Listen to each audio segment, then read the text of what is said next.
So I've got this photo here that is a photo of me that my friend Miles Whitboyer photographed of me during a filmed photo walk that we did for Imagine. This was taking place or somewhere around the Vessel in New York City. I don't remember exactly where this specific photo was made, but it was in that area.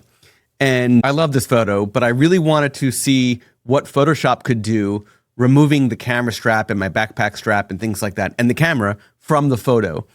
And then also changing my shirt to a button-down shirt, for example. Now, I did this in Google Gemini just by typing in a prompt, and it did a fantastic job at that exact task.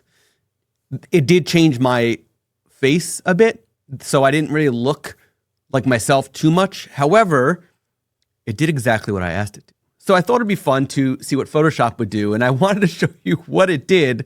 I first started with a prompt that said, remove the camera and replace the shirt with a black button-down shirt. Okay, so what I did, I'm going to open up first I'll open up layers, but I'm going to turn on the layer of what it did. Actually, before I do that, here's the steps I took. I did select, subject. Now I've got me selected and the camera, everything that is needed. I typed in generative fill. Now, just for the sake of, for fun, in real time, before I show you what it actually did, change the shirt color to green. Let's see what it does. If it does what it did for the other two attempts, it's just hilarious. But here we go. Is generative fill really worthwhile right now? Oh, look at that. Completely changed me to a completely different person.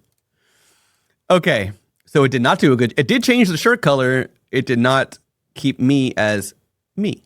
Okay, so the first prompt I did before I hit record was, again, remove the camera and replace the shirt with a black button-down shirt. Here is what Photoshop's generative fill did. Now, it gave me three options. This was option one. Here's option two, which actually looks a little bit better. You can still see the halo of me. And then option three, it adds a random person in there with a backpack and a shirt.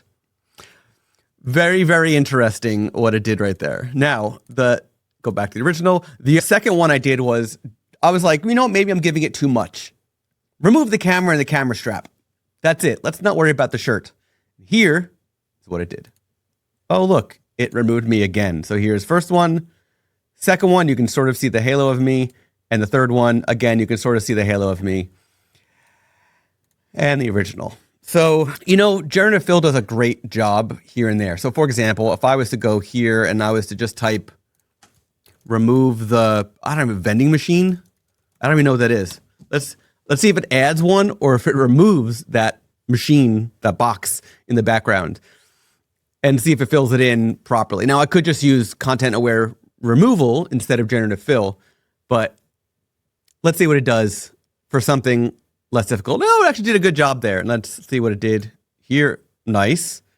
Even better. This is the one I would go with. And then I'd probably do content remove fill or content removal of that here. So I would just go ahead and I would just, let's make sure I'm on the right layer. I am. I probably have to rasterize this layer now. And then I'm going to do a removal of that. Should do a good job of just removing that circle with no effort. It is taking quite some time, which is interesting. I mean, it's a large photo, but it's just funny that the generative fill was not good enough to do a simple thing that Google Gemini could do. That's not even a photo editor.